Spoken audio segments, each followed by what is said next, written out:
All right there, ladies and gentlemen. Of course, thank you very much for tuning in to our, year end finale, for the Victorious Ones podcast. And I thank you for those that have followed and supported, um, this podcast ever since I started back in January. And so I'm thankful for those that that I've been able to learn from.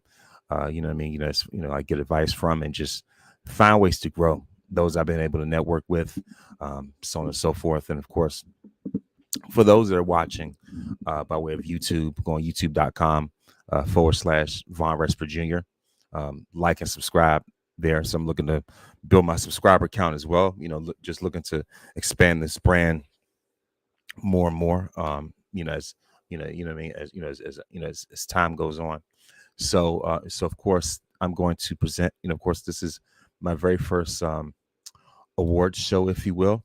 You know, and I like to call it the VIP Wrestling Awards, Victorious Ones podcast, pretty much VIP. Kind of pretty much become sort of like the acronym, if you will. Whether it was for the NBA's my NBA Top 75 VIP NBA 75. Make sure to follow that hashtag. Make sure to follow that list and everything like that. And of course, I'm working on my 50 greatest wrestlers list, VIP 50.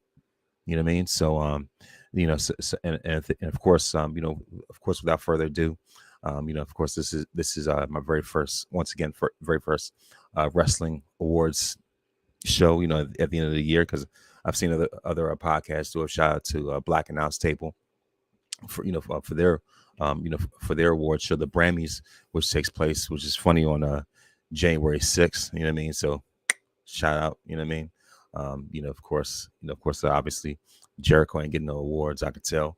You know what I mean? And of course, but speaking of that, congratulations to Keeks for having her, for having her AEW award show this past Monday, All Elite, with Keeks and Friends on Public Enemies podcast. You know what I mean? So, of course, shout out to them for the things they're doing as well. You know what I mean? And so, like I said, it's my very first, very first time, of course, presenting my awards. And so, so of course, this, Victorious Ones podcast awards, if you will. And, so of course,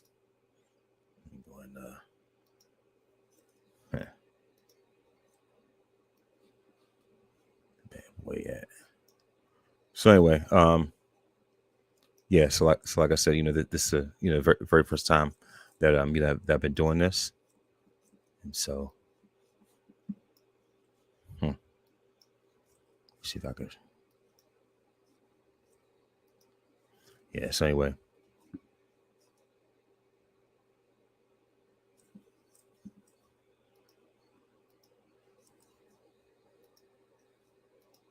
So anyway, like I said, without further ado, this is the very first annual. Well, this is my first time doing this. Is the VIP, VIP Wrestling Awards. So see if I could expand this a little bit more. But yeah, so like I said, this is actually very first time doing this award show, and so definitely look forward to even more in the future. So like I said, like I said, without further ado, I like to go into, I like to go into my very first category, if you will. Let me see. Yeah. So anyway, yeah. So so of course, when we slow down. So I'll say it like this. The very first, the very first category that I like to go into. I guess pretty much, for me, since I like to see if I got it. You know what I mean? I like to consider myself, a gentleman, if you will. And so this one is going to be ladies first. And this is, of course, this is the category for Women's Wrestler of the Year. And the nominees for Women's Wrestler of the Year are the EST herself, Bianca Belair, Jade Cargill, Becky Lynch, Mandy Rose, Rhea Ripley, Shuri from Stardom, and Dr. Britt Baker from AEW. And so, so of course, without further ado, the winner. Go ahead and finish with this. Sorry about that. Yeah, like I say, like I said, that this is my very first, like I say, this first category, for of course, for Women's Wrestler of the Year. And so the thing about it is that I look at consistency, I look at body of work, just like any of the, just like any of these other categories, and I just look at, like I say, mainly those match quality, what I mean, like just having the overall, sort of it factor, if you will. And so of course, like I say, I took very deep consideration for this, and of course, thank you very much for those who voted, in my survey as well. You know what I mean? So like I say, I'm thankful for those who supported my survey. And so, without further ado, the winner. Let me go into this. All right. How did I do this? Yeah. So, let me start over. My fault. Yeah. Anyway.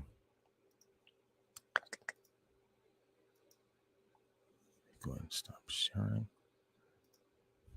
Like I said, my first, like I said, my very first time, as far as doing this layout, screen sharing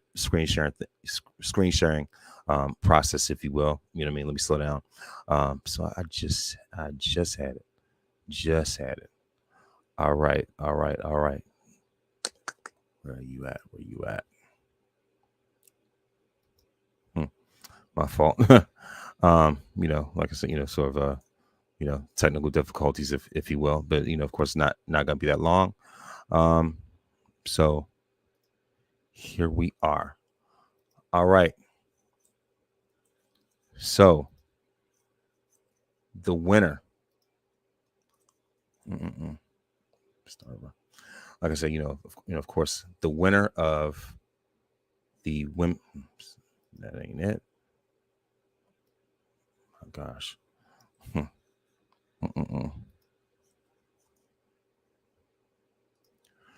So of course, the winner of the Women's Wrestler of the Year award goes to none other than the EST herself, Bianca Belair. And there's no denying the year that she has had. There's no denying, like I said, there's no denying the footprint that she has left on wrestling thus far. When like I said, whether it's like, especially when it comes to women's wrestling, and there's no denying that the footprint that she continues to leave on like I said, on WWE and just the wrestling landscape itself. And she's had a flagship year, a flagship season, whether it was her being ranked number one on Black Wrestling Podcast, BRP 50, whether it's her, whether it's her being ranked number one on the Black Wrestlers 500 list of BW 500, or her being ranked number two on the Women's 150. Personally, I have her number one, but either way, it doesn't matter. Like I said, this is the season of the EST, so she's already beaten 3 out of the 4 horsewomen, and so of course, she's anticipating. We look forward to the final boss herself, aka Charlotte. So so of course, once again, congratulations to the EST for being named the Women's Wrestler of the Year.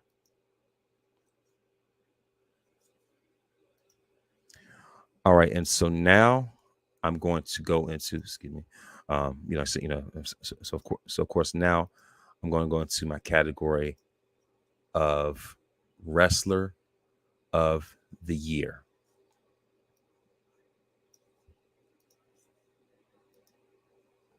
So the nominees are Tribal Chief Roman Reigns,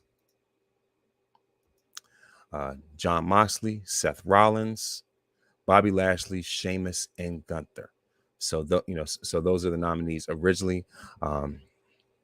originally had another choice, like at least for the sake of trying to diversify my nominations, because I know that there are people who, I'm pretty sure there are, people who think that I'm just like super duper like pro WWE all the time, so I try to diversify it at first, by having Hangman Page in there, just to balance out the AEW quota, but it's just like at the same time, I need somebody that's had a more, let's say, more ironclad wrestling season, if you will.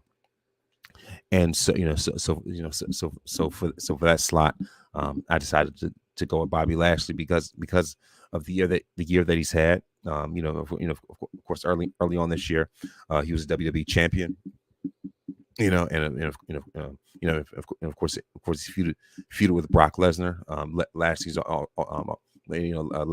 Lashley's also. Lashley's also been the U.S. champion. He's been a great U.S. champion. He's someone who's moved the needle. You know what I mean? So so he's worthy of consideration. Seth Rollins. I mean, what more can I say? You know what I mean? Like, of course, when it comes to matches, I mean, from bell to bell, he is among the absolute best of the best. He knows how to deliver each and every night. He's absolutely incredible. His character work is, like saying, is absolutely remarkable. Pretty much like at an all-time great pace right now, especially when it comes to his character development. Jon Moxley, to me, he's been the MVP of AEW, just a staple of consistent pillar of consistency. You know what I mean? So, like I said, no matter what, to the point where he's even sacrificed his vacation time. So for me, I always have to say, when it comes to somebody who symbolizes AEW, look no further than Jon Moxley. I mean, Sheamus and Gunther. What else do you need to say? Banger after banger after banger after banger after banger. In that match that they had, Clash of the Castle, of course, by Wrestling Observer, and Super WWE critic Dave Meltzer actually gave them 5 stars, something he never gave Kurt Angle. You know what I mean? And so, like I said, and just their body of work in and of itself, for me, is enough to be in consideration. And spoiler alert, that match they had is up for Match of the Year contender. And last but not least, I mean, come on now, it's the Tribal Chief himself, Roman Reigns. He's had an absolute flagship year himself. He was ranked number 1 on the PWI 500. He has the longest Universal title reign of all time. He's like 5th all time. He's among the top 5 all time when it comes to longest overall WWE title reigns. Like I said, I mean, come on now, this is his season. This is his time. You know what I mean? So I mean, come on now. What else needs to be said about that? So of course, without further ado, I'm going to present the winner of the Wrestler of the Year award. I think it is pretty self-explanatory. I think it's pretty much a given, and you, the people, have spoken when it comes to this choice. It's, I mean, pretty much freaking unanimous. Need I say more? The winner of the Wrestler of the Year award goes to, you got to acknowledge him, Roman Reigns. You know what I mean? So, I mean, like, if anything, who better? It's pretty much like Roman Reigns than everybody else, and so, I mean, come on, it's pretty much like a foregone conclusion, if you will. So it's just that, like, come on now. I mean, what more do I need to really say? Try to expand this, if you will. Sorry about that for the. Sorry about that. Yeah, but anyway, yeah, like I said, my apologies for for the technical difficulties, if you will. Like I said, it's my first time doing this, so bear with me. But of course, once again, congratulations to the Tribal Chief himself, King Roman. Yeah, there you go. Like I said, of course, the undisputed wrestler of the year for the PWI and the undisputed wrestler of the year for the Victorious Ones podcast. So anyway, like I said, thank you very much, for those thank you very much, very much. Thank you very much for those who voted and and are on one accord and agree, with my choice as well. So like I said, your wrestler of the year goes to Roman Reigns, and so of course next up, let me see, I'm going to go to which one I'll go to next. So, of course, Wrestler of the Year is out of the way. And now it is time. Okay, so, Wrestler of the Year, Women's Wrestler of the Year. So now it is time for the Return of the Year.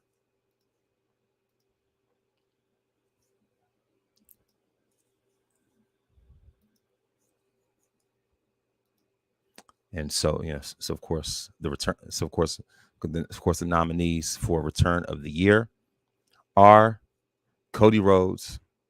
I'm sorry. Wait. Anyway, sorry about that. Of course, like I said, of course, the nominees for Return of the Year are Cody Rhodes, Becky Lynch, Bray Wyatt, Bayley, and Karrion Kross. So those are the nominees. Cody, Becky, of course, Cody Rhodes at WrestleMania 38, Becky Lynch at Survivor Series War Games, Bray Wyatt at Extreme Rules, Bayley at SummerSlam, and Karrion Kross on SmackDown. So those are the nominees for Return of the Year. Screen sharing for a minute. All right, and so of course, the winner for Return of the Year,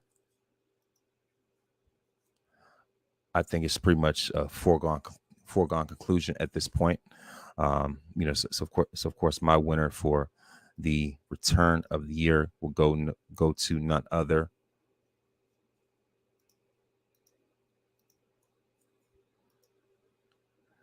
I mean, come on now. The American Nightmare himself, Cody Rhodes, is your winner for the Return of the Year. I mean, if ain't that, I think it's pretty much no brainer, no contest. This was the most anticipated. This for me was the most anticipated return of them all, and it absolutely delivered in more ways than one. He had a trifecta of matches with Seth Rollins. Of course, concluded with that incredible Hell in a Cell match, which is also a candidate for match of the year. Excuse me, slow down. For match of the year later on down the line. So, you know what I mean, and not only that, but the fact that Cody won with a torn pec, with pretty much like with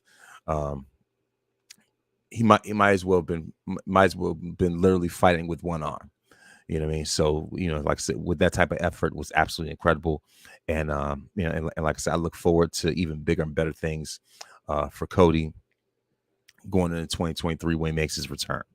So, so of course, Cody Rhodes, congratulations to you for winning the award for the Return of the Year. So now, the next category that I'm going to go into is the moment of the year.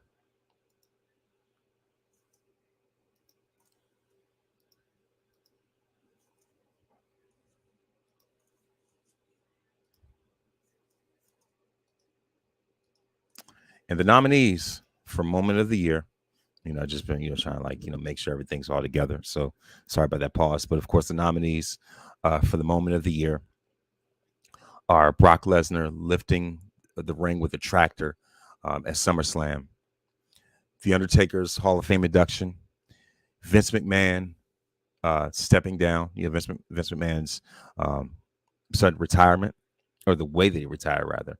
Of course, Liv Morgan cashing in, and winning the SmackDown Women's title. Stone Cold Steve Austin, making his return at WrestleMania 38, having that impromptu match with Kevin Owens. And of course, last but not least, Sami Zayn betraying KO at War Games. And it's funny how Kevin Owens is on the receiving end of both of these moments up for consideration. You know, but yeah, like I said, those are the nominees for like I said, those are the nominees for Moment of the Year. And so now I'm going to present the winner for for this award. I'm going to, like I said, of course, the winner for Moment of the Year has to go to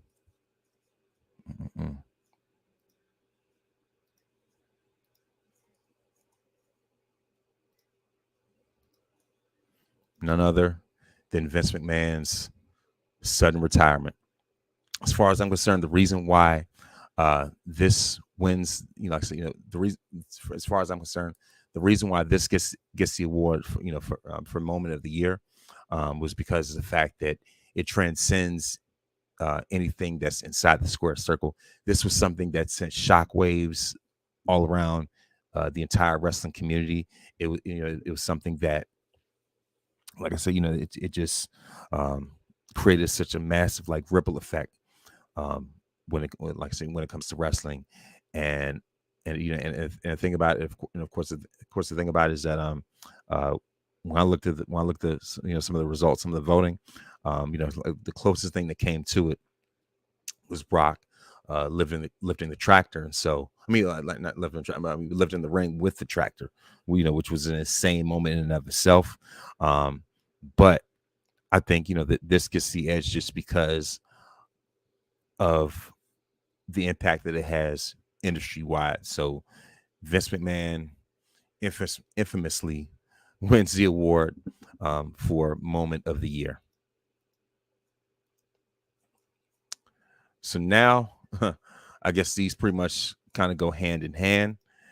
This is, like I said, this next category is going to be what I like to call the WTF headline of the year. And what I mean by that is that that this is the category for headlines that made you say WTF. And sorry about that. And like I said, self-explanatory. These are the type of things that when you saw in the news, you're thinking to yourself, WTF. And I think we all know what that means. I don't have to go into further detail about it. So the nominees for this the nominees are, once again, Vince McMahon's like I said, Vince McMahon's announcement of stepping down, of course, just in time for Triple H to take over. Triple H announcing his retirement from wrestling, his retirement from in-ring competition. Sasha and Naomi's walkout. Big E's neck injury. And the status on his return is very unclear, very unknown. And it just so happened, just so unexpectedly, so suddenly, So it's just unbelievable. Logan Paul challenging Roman Reigns, for the WWE Universal title at Crown Jewel, and of course the AEW media scrum. So those are your nominees, and the winner for this award, I guess infamous award. At this point, this guy whose name is currently in infamy right now, if you will.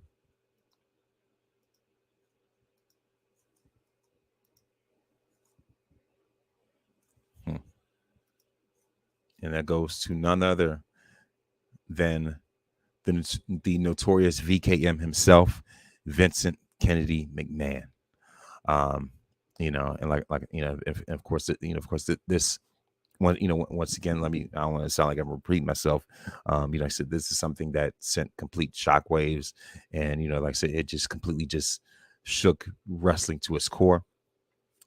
But of course, but of course, at the same time, the funny thing about it is, I guess, I don't know if I could say funny, ha ha, or whatever, but the funny thing about it, especially when it comes to the timing, is that he forcibly retired on Shawn Michaels' birthday, and then like not long after that, within around the same time frame, like if anything, like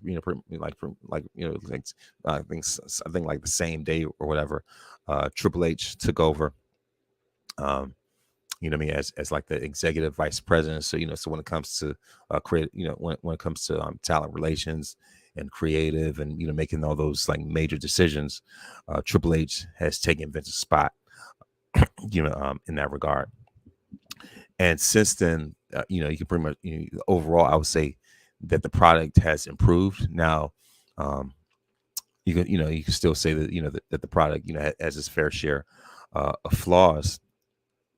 If anything, pretty much as it always has, but at the same time, there's constantly room for growth, and the thing about it is that recent, at least of course, heading into this, like recently, there were reports that there were people in WWE that would not even speak to Vince, that they're not even on speaking terms with Vince right now. And then of course, like recently, as if like this week, or whatever, either like this week or this past week or whatever, just even more recently, there have been talks of Vince McMahon trying to make a comeback. But quite frankly, Vince, thank you very much for everything that you've done these past 40 years. But it's time to step aside. It's time to just take a break. You know what I mean? If anything, like I said, just enjoy retirement, enjoy being a grandfather, and doing all the other stuff that you like to kind of do inside, if you want, you know what I mean? But yeah, and funny thing about it is that, if somebody came up to you in like 1997 and told you that in the next 25 years, DX will be running the company and Vince McMahon would be the one disgraced, you would look at them like a fool. You would look at them crazy. You would think that they have reached complete insanity beyond rehabilitation if they were to tell you that. But here we are, long-term booking, as Public Enemies podcast would say. You know what I mean? And this also reminds me of back in, I think it was like 2006, where DX spray painted spray painted their logo on Titan Towers. So you can say that's long-term booking, foreshadowing, whatever, sign of things to come, that nobody knew about. Here we are, fast forward. Like I said, not only is Triple H taking over, but he's looked out for his BFF, Shawn Michaels. And so, like I said, but at the same time, the center of all this, just happens to be Vince McMahon's sudden retirement. And the thing is, like I said, not only did Vince retire, but it's the way that he retired, and the fashion that he retired, and just like a absolute disgrace fashion, actually, and that's the reason why this is called, that's the reason why that category, was called the other WTF headline of the year, not WWF, but WTF. So now moving on with the show, of course. Now, of course, the next. Oh shoot! Sorry about that. So now, moving on to the next category, and this category is for Match of the Year, and the nominees are Bianca Belair versus Becky Lynch from WrestleMania 38, Cody Rhodes versus Seth Rollins from Hell in a Cell, Roman Reigns versus Brock Lesnar, last man standing match for the WWE Universal Championship at SummerSlam 2022. Usos versus Street Profits for the Tag Team Championships at Money in the Bank. Gunther versus Sheamus for the Intercontinental Championship at Clash at the Castle.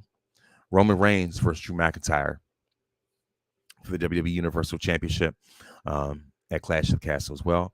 Roman Reigns versus Logan Paul for the WWE Universal Championship at Crown Jewel. So Roman has, his name's mentioned 3 times in the same category. How about that? However,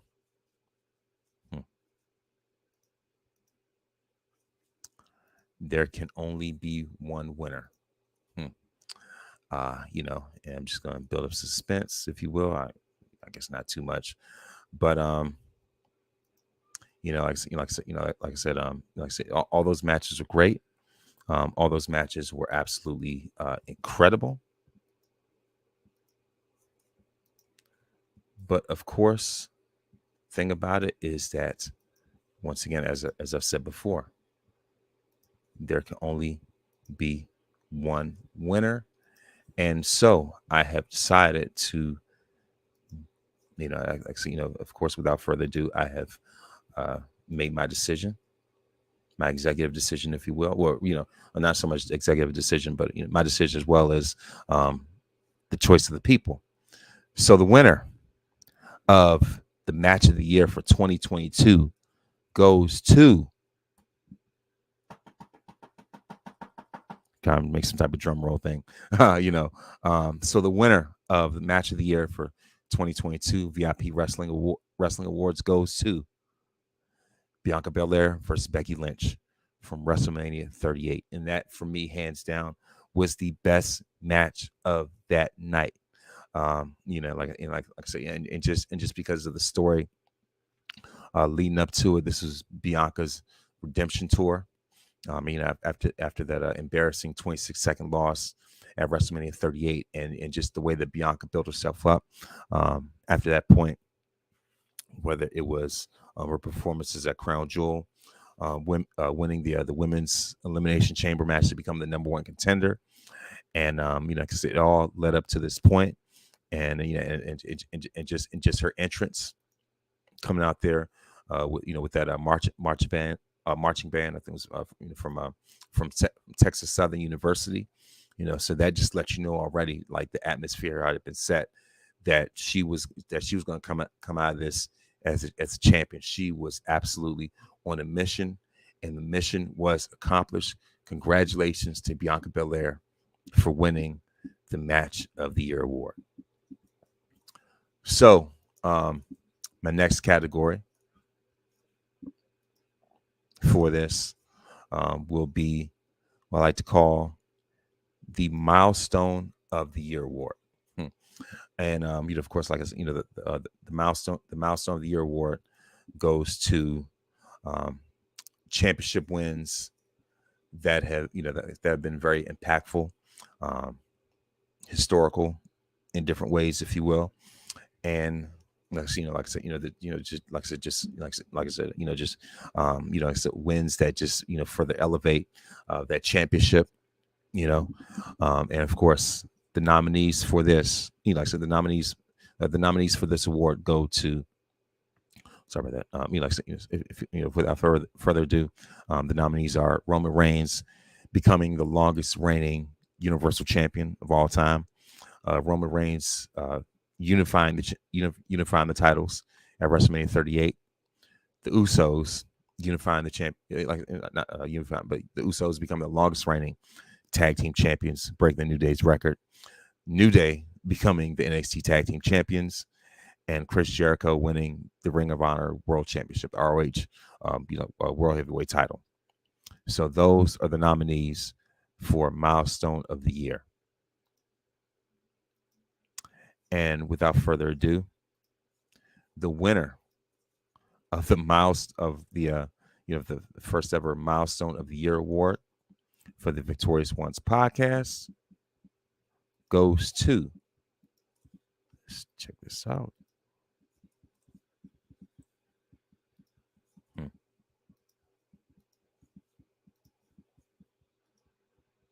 The Tribal Chief himself, Roman Reigns, becoming the longest reigning Universal Champion in WWE history, breaking Brock Lesnar's previous record. And so, and the funny thing about it is that the episode I did celebrating Roman reaching this milestone is one of my most played, one of my one of my like one of the highest played uh, episodes in the history of this podcast. Like I said, this one is one of the top 2 episodes that has been played. Excuse me, one of the top 2 episodes that has been played the most on this podcast. You know, and like I said, and ever since then, Roman has kept going strong. Kept, like I said, just kept his reign of dominance. What I mean, it just this historic tear that he is on. What I mean, and this is just a historic run at an all-time great level. This guy has been moving the needle. I see, ever since ever since December of 2020. I mean, not December of 2020, but rather ever since August of 2020 all the way up until now, and especially since he reached that brand new plateau of being the longest reigning Universal Champion of all time. The way that he has redefined that title, like nobody else before him, Lesnar included. And so so now that this guy is on pace to reach like 1,000 days with that championship. I mean, it's absolutely remarkable. It's absolutely historic. He is absolutely on an all-time great championship run, one that we have not seen of this modern generation, if you will. And so, of course, once again, congratulations to the Tribal Chief for this, like I said, for this epic historic milestone. And I mean, it's no contest. Even though he's in this category twice, but at the same time, I would say that this accomplishment outweighs the title unification. Like I say, it's just something with the way, like I said, with the way that he's redefined the legacy of that universal championship, and has elevated that title to a level that has been unseen before. So of course, once again, congratulations to the tribal chief on that one. And so so of course, next up is my cat. Like I said, so of course, next up on this list is the category for Tag Team of the Year. So now it's time to go into the nominees. Sorry about that. Of course, the nominees for Tag Team of the Year: the Usos, FTR, the Briscoes, and RK Bros. And so with this one, it's pretty much pretty much far and away unanimous choice, if you will. And what I mean, I think it's and I'll say it like this: each of these tag teams have had great runs during this season, during this time, if you will. They've absolutely elevated. They've elevated these titles in more ways than one. They've had great matches, cultural impact. They have been major draws when it comes to their division. Pretty much like head and shoulders above so many others, if you will. So, like I said, of course, like I'll say like this, the tag, like I said, like I said, that this recent era of tag teams have had somewhat of a resurgence, if you will, not a complete resurgence, but at the same time, like I said, there's still still some pretty healthy choices.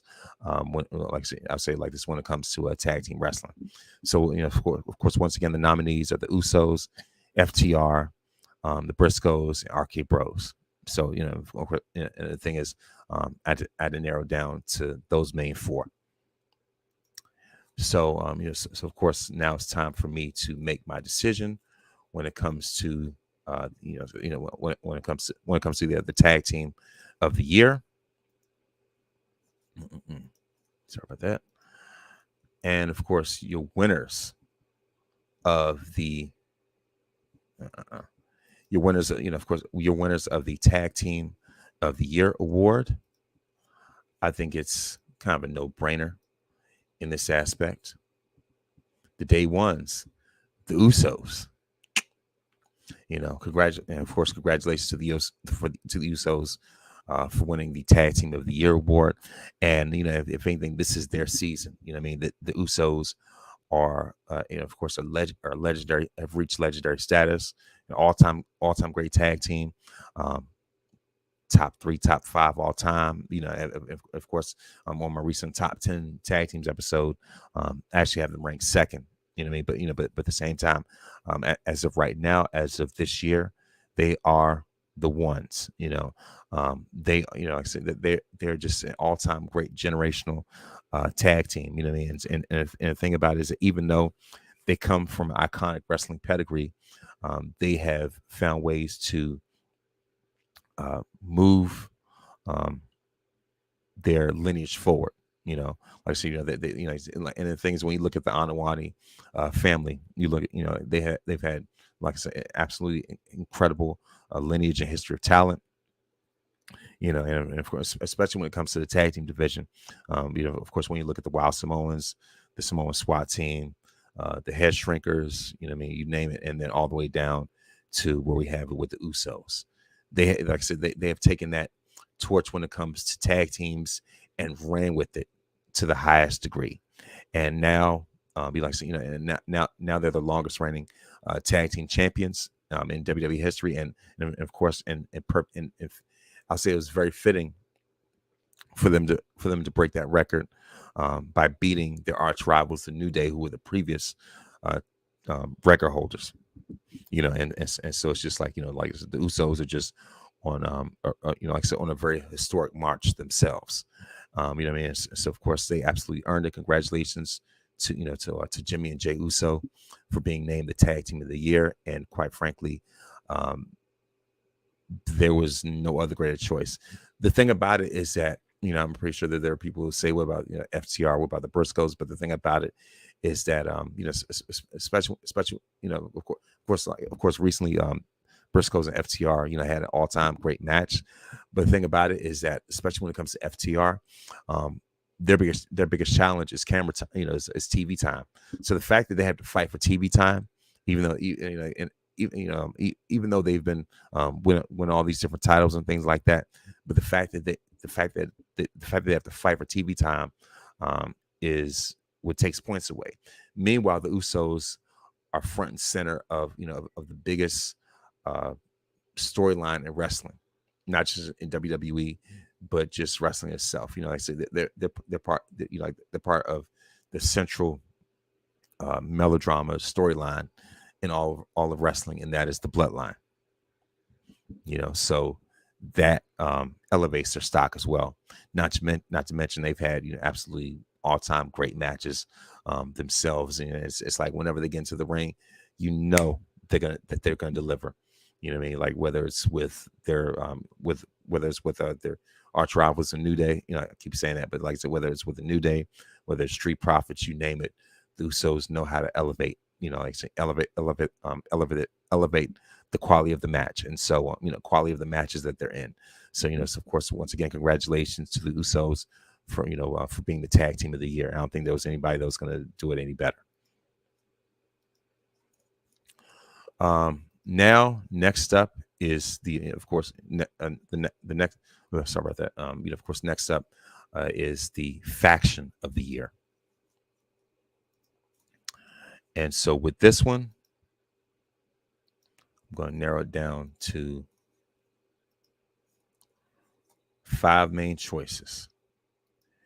The nominees for Faction of the Year are the Bloodline, the Baddies, Judgment Day, Blackpool Combat Club, and Toxic Attraction.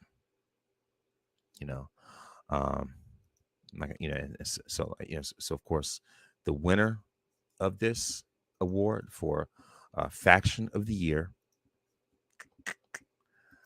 I mean, pretty much, I don't think there's anybody that could do it better.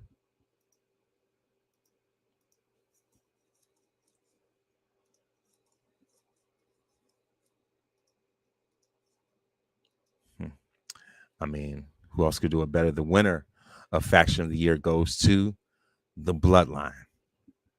And the thing about a lot of these categories, especially when it comes to the survey, was that it was that there's certain choices that were just far and away head and shoulders. So, whether it was wrestler of the year with Roman, whether it was um, the women's wrestler of the year with Bianca, tag team of the year with the Usos, and faction of the year with the Bloodline. And the thing about it is that those that won those categories, it wasn't even close. Numbers wise, it wasn't even close. And in my estimation, honestly, I agree. Like I said, pretty much in those categories, it ain't even close. You know what I mean? It's not even, like I said, it's not even a conversation. It's just that the Usos cast such a large shadow when it comes to tag team wrestling. Roman cast such a large shadow when it comes to wrestling. Especially when it comes to men. Bianca for the women. And then when it comes to factions, it's the Bloodline and then everybody else. It's just like without question, your winner for faction of the year once again goes to the Bloodline. So congratulations to them. And of course, somewhere in the shirt, I got to acknowledge. So next up, I said, all right then. So after that, now it is time for the breakout star of the year.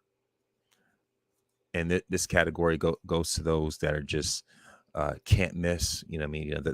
Those that have been that they've just had standout years. Those that you just have to keep an eye out for.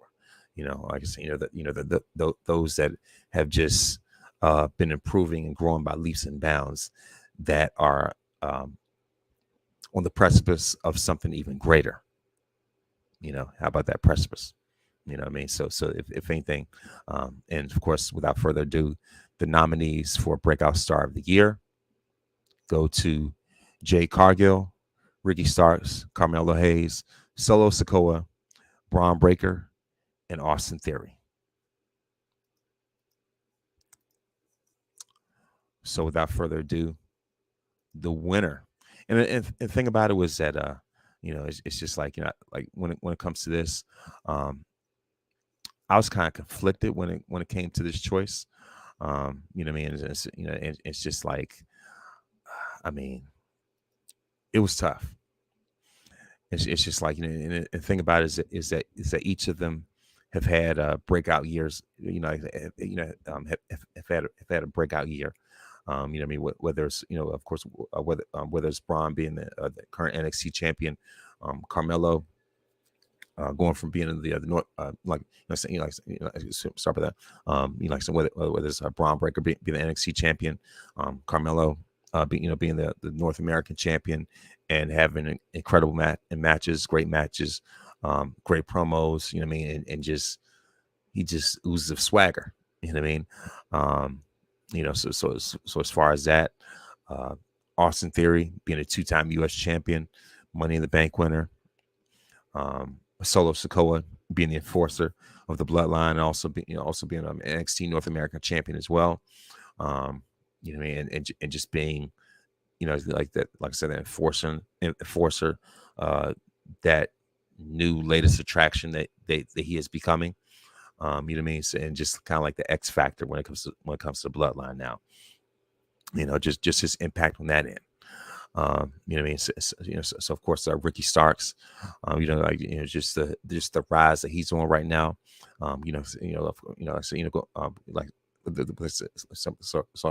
Ricky Starks, just look at the rise that he's on right now.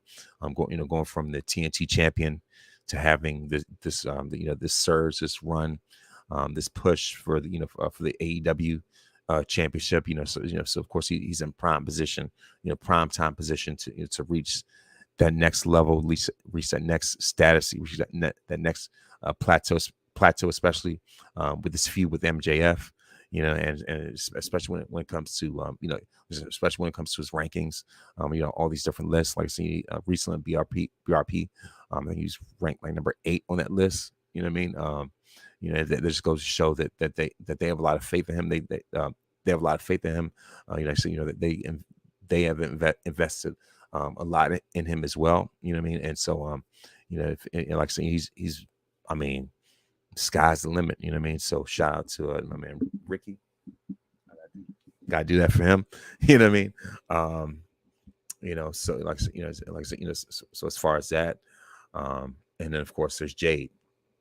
And Jade, and the thing about it is that, Jade has had like multiple nominations on this show. So the thing about it was that, originally asked some other names that were in this category, other names to be nominated. But the thing about it was that I know that I had to trim the fat, and I know that there are people, certain people that I just could not overlook, that I could not forget, and they need to be needs to be in this final nomination. And so Jade is definitely in that running, and so it was tough. I had to go with, if anything, and the thing about it is, of course, I had to go with the numbers that were in the poll, but at the same time, I had to go, with my own personal choice, my own, let's just pull an executive decision, if you will. So I'll say it like this. The winner, I know it's going to be tough. Ricky has had an incredible run.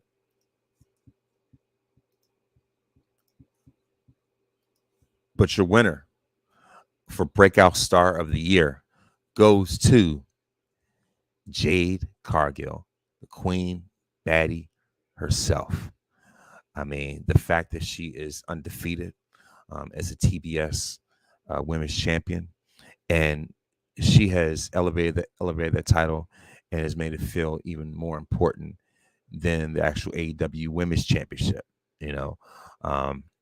You just look at the way that she's been able to cross over to another, to different audiences. The fact that she was on that she did that interview on the Breakfast Club, which was absolutely great.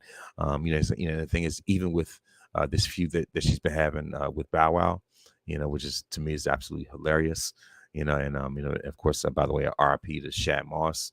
And just in advance, that in the event that he happens to run into Jade again, it's not going to be very pleasant for you in the end, sir. By the way, So, but like I said, like I said, and not only that, but also the fact that that Jade, like I said, also, with the fact that Jade is obviously the leader of the baddies. Once again, as I said, the Queen Baddie herself.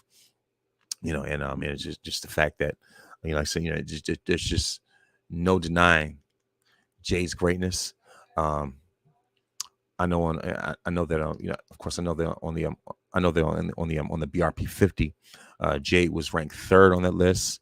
When it comes to, of course, when it comes to the BW 500, Jay was ranked like 8th or 9th on that list. When it comes to the women's 150, she made the top 5. And so, and it's just like, and the thing about it is just look at statistics, just look at, all these different categories, all these different criteria, if you will. I just had to take all this type of stuff into consideration. Like I said, pretty much like I had to take all this stuff I had to take all this stuff into consideration, and it was hard to deny it. Like I said, like all these different accomplishments that she has, there's no denying that she has been the more consistent breakout star of this year. So congratulations to Jade Cargill for being my breakout star of the year for 2022. So now next up, let me see. Okay, so it's my next nominee. And of course, last but not least, how can I say this? All right, last but not least, in this category, last but not least, the final category on this show is going to be for best ring gear. And I've been, and of course for this category, there have been, been some pretty strong contenders, and so the nominees. I'm going to roll this. The nominees are Bianca Belair, Jade Cargill, Seth Rollins, and Cody Rhodes. So that is for best ring gear of this year. So the winner for this final category for best ring gear. How can I say this? I mean, this lady has had a flagship night when it comes to this award show. And that is none other than the EST herself, Bianca Belair. So your winner for best ring gear goes to Bianca Belair. And so, so of course, without, I'll like this. Without further ado, the winners, like I said, let me slow down. Bear with me. Like I said, this is my very first award show, so so of course I know this is going to absolutely improve moving forward. But of course, for those that happen to be watching live, or or at least on the replay, I want of course I want to thank you very much. For bearing with me. For supporting this podcast. Of course for supporting the nominations I have. So without further ado, here's my recap for these different awards.